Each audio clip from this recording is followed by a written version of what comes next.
to Epic Geek Out, the only show on the internet where the safest place to be during a zombie apocalypse is right inside watching episodes of Epic Geek Out. I'm your host, Rob. And I'm Chad, and speaking of zombies, Rob, I think we should talk about zombies today. I think so. Let's talk about the new game that's out for PlayStation 3 and Xbox 360, and I think PC even, called Resident Evil Operation Raccoon City. Are they raccoon zombies or... No, it's just a city name. We didn't get to that far. We so did not get that far. But we'll talk about that more. So like always, follow us on Twitter at Epic Geek Out. Send any email you may have to fans@epicgeekout.com. Subscribe, and please subscribe if you haven't already to our YouTube channel, because you'll get sent to your feed on YouTube when we post new episodes, which is every Tuesday and Thursday. Convenient. It's just convenient for you. We're just delivering it to you on a silver plate. We're trying to help you out. Yeah, we're helping you out, and that's always great. So do that, because we would appreciate it. Also, we have a Facebook page. Like us over there. So let's just get into this episode of and our review. Our review. Operation Raccoon City.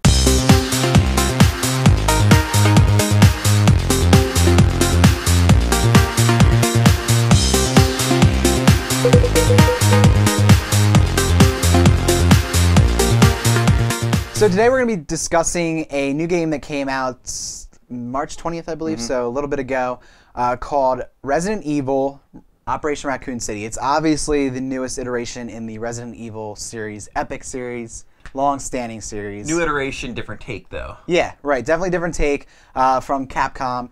And actually, I don't know who made the game. We'll put it up there. Yep. Yeah, Capcom owns the rights to Resident Evil. But basically, this time around, you are working for Umbrella as their security Delta Squad team thing.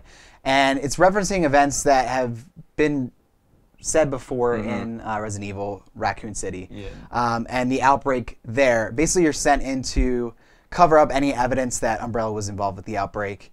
And hilarity ensues, really. Well, hilarity doesn't ensue, but that's the problem. That is the problem.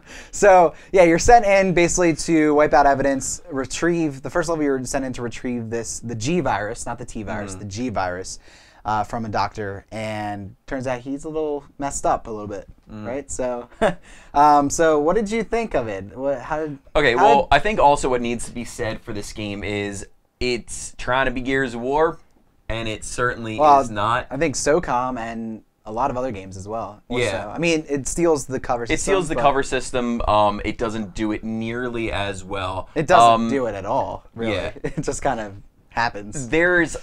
Okay, so I think you could tell from both of us, neither of us had anywhere close to an enjoyable experience playing this game. I do have notes, and I have some good things, but oh, okay. Well, I have one moment of good. But it's funny. It's funny good things. So in the game, you play through it. You can play with other people online, and you're playing through like a la Left 4 Dead. Yeah, sort of. very much Left 4 Dead-ish. Like 7 different vignettes of different stories that take between like 30 and 45 minutes to complete each. You get to pick a different mercenary. There's never any backstory to the mercenary, but a quick little blurb about them. Yeah, and there's other characters in the game that have been in Resident Evil before, but none of the people that you can play. Yeah, you can play the people in multiplayer. In multiplayer, which is just like a match. Too. It's bad. It's very, very bad game. If I would have paid a full price, I rented this. If I would have paid for it, I would have been livid. Just if I'm a fan of the series, and to get the quality of game that they put out. I think too, I don't think to call it bad's fair, because if it was bad for bad's sake, that's fine. But it was just lazy. Like it was. Yep. Yeah, 100%. It was just like you could tell they rushed through so much of the game. See, when we hate things this much, we're going to go back and forth, I'm sure. The graphics were not good. You're always in this dark area. Bland you and can't see anything. Terrible. It's very much a game where if there's a wall about like yay high on me, I wouldn't be able to get over it, and they use it until you complete your objectives. First campaign level I started playing, there was a bug. The gate never opened, so we couldn't continue. So, we're standing around. It's my first time playing. I didn't know if I was doing something wrong, but I wasn't, so I had to restart. I had a bunch of AI teammates just walking into the walls. They do absolutely no help. You're also facing these other, like, force people who are trying to steal the secrets, so they just add people with guns in it just so there's some level of you being killed instead of, like, waves of zombies coming at you. The zombies look the same. There's, like, 6 different models of zombies. So if like a wave's coming at you, there's like 85 police officers, 6 of the girls. It's so lazy. It's so lazy, and it's just so, and they're trying to do the whole Gears thing, which I think did it really well, and other games have done it successfully. But in this, like, if there was a ledge and I didn't hit the stairs perfectly, I would be stuck, and I couldn't go over like half an inch. Yeah, of you're referencing the cover system, which isn't like any other cover system in any other game. Well, I mean, I'm sure it's been in other games, but you don't really have to push a button to get into cover. You just run into the wall. You run into the wall. And then if I think what they had, if you did have to push the button to do it. So if you're running and you hit A, your character does this awkward like jump fall thing that has no purpose whatsoever whatsoever in the game. I'm thinking that was to gain cover, and that's what I try to use it for, but it never successfully worked for me. Yeah, and even when you don't want to go in cover, it puts you in cover. Like I want to walk up to a wall and stand there, and it just puts me in cover. And then you can get infected by the zombies and turn into a zombie, but even controlling that was stupid. The AI, when I was playing online, I was playing against with one idiot who never revived me, and then the AI I would see run all the way from the other side of the map to me, and then run back. And I'm like, well, they didn't revive me. They didn't do anything. I tried to revive someone. He was in boxes, glitched out. Glitchy, bad, awful experience. They wanted to put something out, and I'm looking forward to a game that does the Left 4 Dead, short little vignettes you play through, and that's like really the whole story. I thought it was cool, kind of in multiplayer. They added some bots kind of things that were trying to kill both the different teams. So that's interesting, different. It's kind of like Horde, but you're also facing another team as well. Right. So like a cool combination that I haven't seen before, but really just a poor, lazy game. Lazy is a perfect way to describe it. And it's been a while since I played a Resident Evil game. I think the last one I played was 5. Was there 5 or is it 6? I don't know. The last like numbered one I think I played. But just my memories of it were awesome. Like I loved it. It's a fear-based game. Yeah. It's that zombie it's not this coming action game that this is, And I did write some good things down. I would say laser sights, awesome. Love laser sights on guns, especially on my pistol. Love that. They had that. The Resident Evil voice guy. Didn't your laser go like you'd move it and then it would get there like 2 seconds later? Yeah, there's a little glitch to it. Yeah, but I like it. Okay, I'm just Resident Evil voice guy is there doing Resident Evil. And your dead thing. That's up. That's good. They kept that obviously. When I played through the campaign without anybody else because I tried to group up Left 4 Dead style and waited for about 20 minutes. And I guess no one was playing the game because it's bad. But I just played with the AI. And I like that they had a healer there. They didn't always heal me, but I like that they had the ability to heal you. That was good. In theory, that's good, yes. And this is probably my favorite part. I like that you could shoot enemy soldiers in the chest to draw blood, and then the zombies would come get them. Instead of just shooting them in the head to kill them, you could like make them bleed. Cool concept. Didn't work though, but So things I didn't like are plenty, and I'm a lot of what you said I agree with. Why did they make us soldiers that have automatic weapons? Like that's the most fun part about Resident Evil is you have like one pistol with limited ammo. You got to go around. You got to make do. All this was a soldier-based game like Call of Duty trying to be mercenary. Who wants to be a mercenary that you can't care for? Well, and you're on Umbrella's team. Like we don't like Umbrella. That's stupid. So yeah, you have these automatic weapons and they just send enemies at you. The first level I played, I didn't even get to a zombie till like most of the way through the you're shooting level. Other people.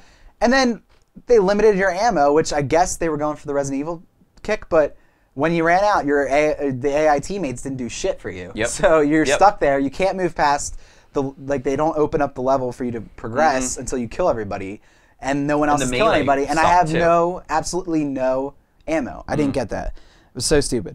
The characters were bland, like you said, and the world was just bland. You get one sentence introduction to every character and who you're playing as. That was stupid. And they do crappy voiceover work for them, like the Russian. It was not good. I hated the auto cover. I was pissed off when I went to invert my look stick, and when I was in the menus, I couldn't move around with the joystick. I had to use the D-pad. Like, what the hell is that? What year are we in right now? This is like a PS2 game graphic style and everything. Yeah, the graphics really reminded me of like a PS2 title. Oh, it was just And pretty much the rest I have is pretty much what you said. But yeah, it just wasn't good. It was lazy. It felt rushed. I know that they were trying to do something else with the franchise, and the cutscene commercials looked pretty decent. I was like, oh, it's a cool, different take on it. And we didn't know the concept was really the whole third-person Gears of War kind of and it's a different take on Resident Evil. So I was like, okay. And it has a rich history that they could have incorporated with words being said or read or anything. You know, more stuff. Yeah, more stuff. Remind us. Honestly, I needed a reminder of what happened. I know the name Raccoon City. I know the name this is supposed to take place during 2, I think. Resident Evil 2, so whatever. But I don't usually say don't check out a game, but really just don't check it out. It's a really a waste of time. I'm really pissed off that I spent time playing it. Could have been playing Journey instead. But you know, so don't check it out. Not good. Yeah, total waste of time. Sorry.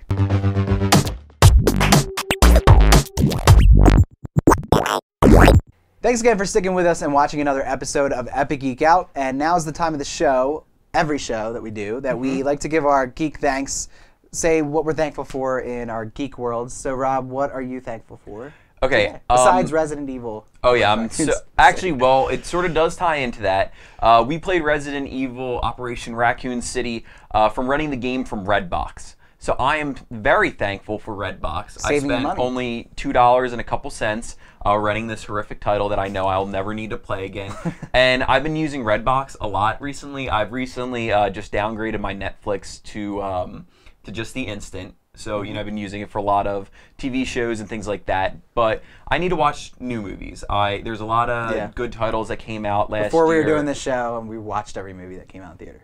Yeah. Well, we're still gonna miss them under the radar. Like The Descendants is coming out, so I know I'll be able to go to Redbox. I wanted to see The Girl with the Dragon Tattoo, so I just went to my local Redbox, got it. You know, it was $1.30 or whatever the Redbox rate is, and it's just awesome. It's super convenient. It's Blockbuster in like 4 square feet. Yeah. And they have an app. And they have an app where you can reserve titles for it. I haven't done that yet, but I've always made sure that they have the titles in stock. It's very cool. It's really convenient. We have one a mile away from my apartment, and it's it's so close. So it's super convenient. If you know you're gonna watch a movie, you can just go, you can just get it, and you can just watch it. I rented Ides of March through it. You know, it's great. It's great. It's really, really convenient, and especially it's the perfect substitute for now the fact that the DVDs aren't coming by mail, and Netflix has that whole crazy long wait period now for new titles, which sucks. So it's awesome. It's been a great substitute. Download the app, use it. You just need a credit card. You just swipe it. You can put in your email address, or you can just say no thanks if you don't need a receipt. They have games, so you know it's been great. Cool. So, Chad, what are you thankful for today? I'm going to give a little shout out to a website that I've been going to at least once a day since 2005 or so, probably 2004. MacRumors.com. It's obviously, as we know from past episodes, I'm an Apple freak, and I just love checking up on what's going on in the Apple world. If you have a question about what Apple stuff's coming out, you can ask me because I read Mac Rumors every day, and I love it. Like Granny Smith, or well, you know, sometimes caramel and candy, you know, but yeah. So it's a great website. Check it out if you're at all interested in knowing about the next iPhone, the next iPad, the Apple television set, whatever you're interested in. They keep you up to date. They also have a buyer's guide on there, so if you're looking to get a new Apple product and you're not well versed in what's come out, you can go there and see if they recommend buy, don't buy, like the product revision, the cycles. So if something's going to come out soon, they'll tell you wait because it's going to come out soon. So awesome website, great forum community. Check it out, macrumors.com. Yeah. So are you gonna give us like an outro? An outro? I was like throwing it to you. Oh, I didn't know this was gonna get thrown to me. But again, thank you for watching. You know, we said on the earlier episode that it's our birthday. Again, you know, please contact us with any ideas because we've done it for a month now, and we're just gonna keep growing and getting better. And we thank you for watching. Yeah. Thanks a lot.